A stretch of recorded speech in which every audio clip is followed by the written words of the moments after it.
gereja-gereja, salat gereja, wa masajidun, akan hancur semuanya. Karena Allah membela sampai sekarang semuanya ada. Dan Islam menjadi minoritas di dunia ini. Ya, shalom bagi kita semua dimanapun kita berada pada saat ini. Kiranya kita semua tetap berada dalam keadaan sehat dan apapun yang merupakan aktivitas kita sepanjang hari ini, kiranya Tuhan Yesus memberkati. Dan kembali berjumpa lagi di channel kita ini, yaitu Zemayan Yasin. Terima kasih buat teman-teman semua dan juga para sahabat yang sudah mendukung perkembangan channel ini dengan setia, dan kiranya kita tetap menggunakannya untuk menjadi berkat bagi semua orang. Nah teman-teman, pada video kali ini saya membagikan kepada kita semua ada satu jawaban yang cukup cerdas dari seorang Buya Syakur, yang dimana dia dikenal sebagai seorang ulama, dimana dia menjawab pertanyaan dari salah satu jemaatnya terkait toleransi, teman-teman. Dan ada satu statement yang menarik menurut saya, dimana Buya Syakur ini dia mengatakan bahwa kenapa gereja masih ada sampai saat ini, kenapa gereja tidak hancur sampai saat ini, karena gereja dibela oleh Allah atau dibela oleh Tuhan. Nah, itulah sebabnya gereja masih ada sampai saat ini, karena Tuhan tidak menghendaki gereja hancur. Nah, videonya yang berikut ini. Saya menyebut diri, Buya, saya cukup toleran dengan internal agama dan eksternal. Tapi pada saat harus membumikan konsep, kita harus meyakini agama kita benar, tapi dalam nafas yang sama kita harus menghargai orang lain yang meyakini agama mereka benar menurut mereka. Yang jadi persoalan, Buya, bagaimana mewujudkan itu dalam konteks keseharian itu, ya. Karena iya, dalam nafas yang sama kita meyakini agama kita benar, tapi dalam waktu yang bersamaan kita harus menghargai orang lain meyakini agama mereka benar. Betul. Ya, wa ja'alnakum syu'uban wa qabaila lita'arafu. Kami bikin bangsa-bangsa, suku-suku supaya ada kerjasama. Ditafsirkan oleh Tabarinya dengan eksklusif kerjasama antar umat Islam, bukan dengan orang kafir. Bayangkan. Iya. Wa ma arsalnaka ila rahmatan lil alamin. Oleh Ibnu Katsirnya, kami mengutus kamu, hai Muhammad, untuk berbagi rahmat kepada alamin. Kata Ibnu Katsirnya, lil muslimin, bukan kafirin. Eksklusif semuanya itu. Kita berbusa-busa mengajak moderasi beragama.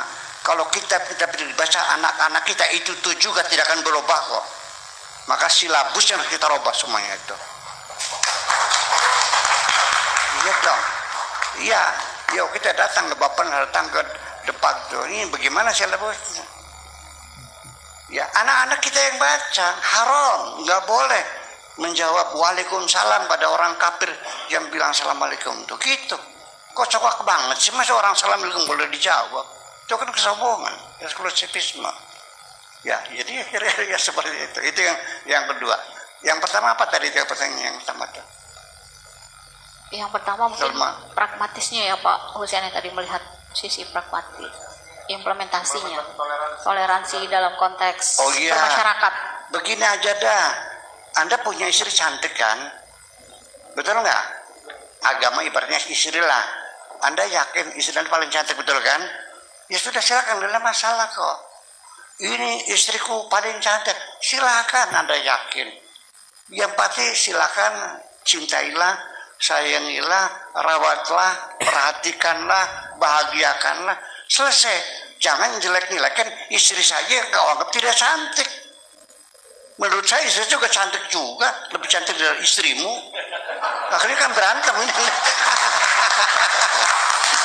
Ini beragama jangan ngejek-ngejekan istri dong. Ya sudah, kau cantik terima saja, jangan bilang istri. Urusannya apa Anda jelek-jelekan istri saya? Yang istri saya kok yang saya senang.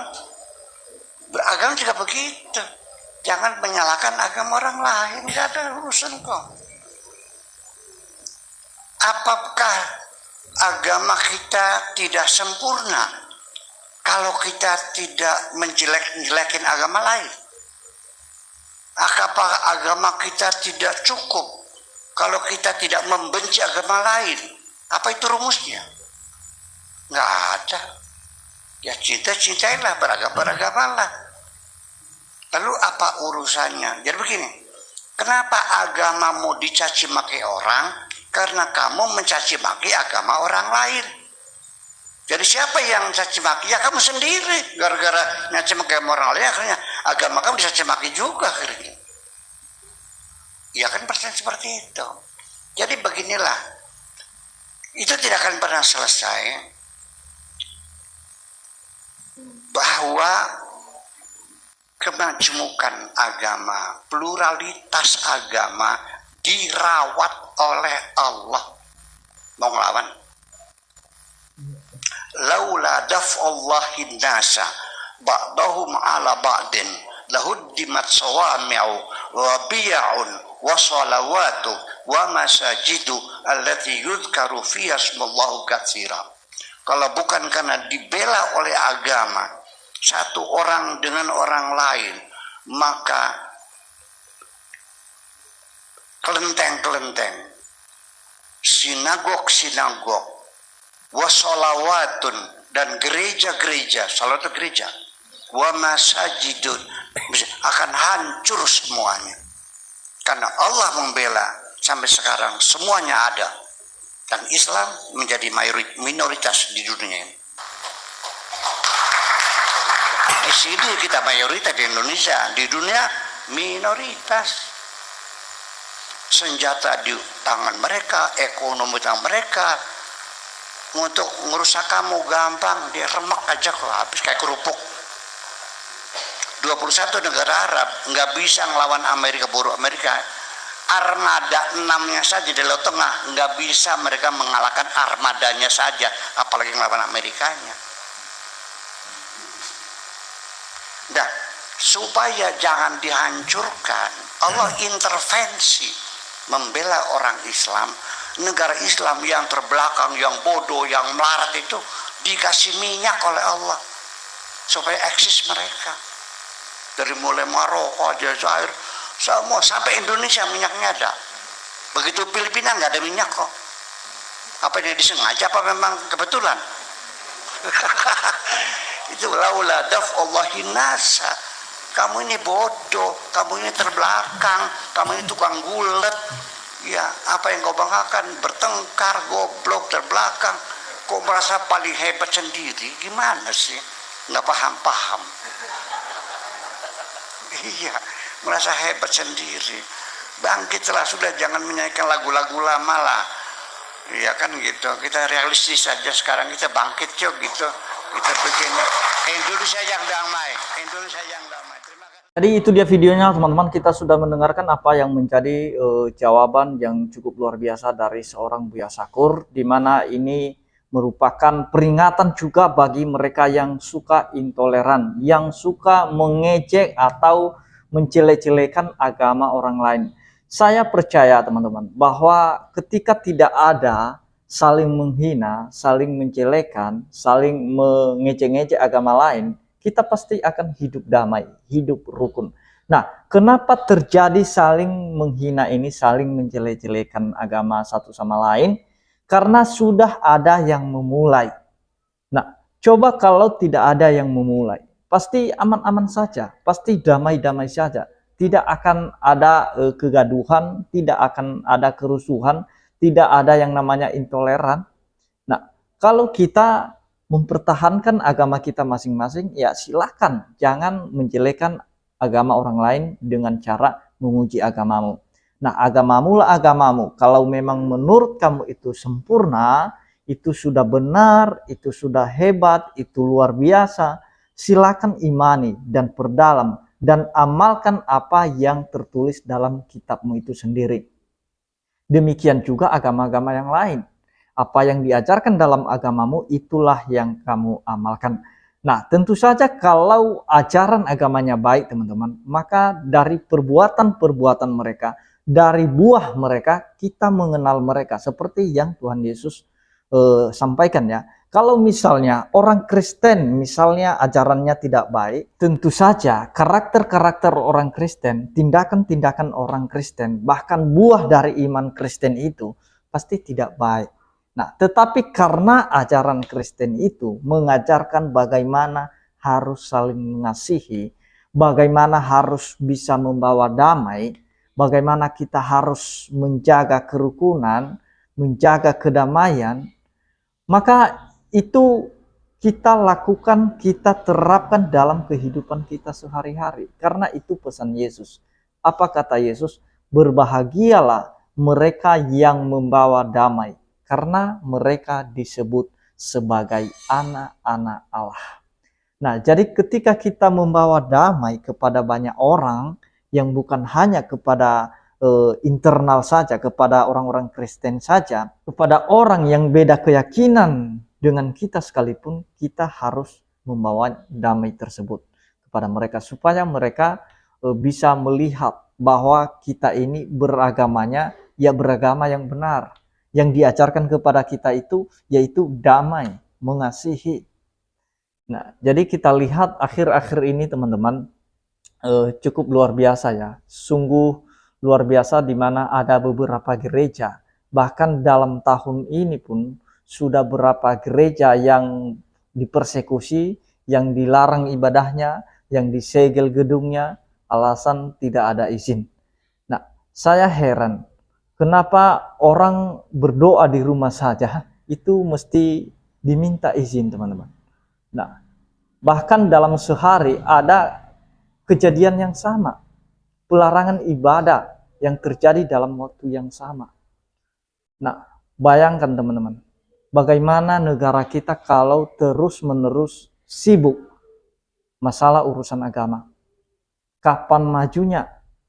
Kapan majunya pikiran kita, wawasan kita? Negara kita ini bagaimana bisa majunya? Orang sibuk terus mempersekusi gereja, melarang orang Kristen ibadah, menekan minoritas. Jadi saya mau pesankan bagi kita semua, marilah kita berhenti mengurus agama orang lain. Nah, mari kita mengurus agama kita sendiri, itu alangkah baiknya.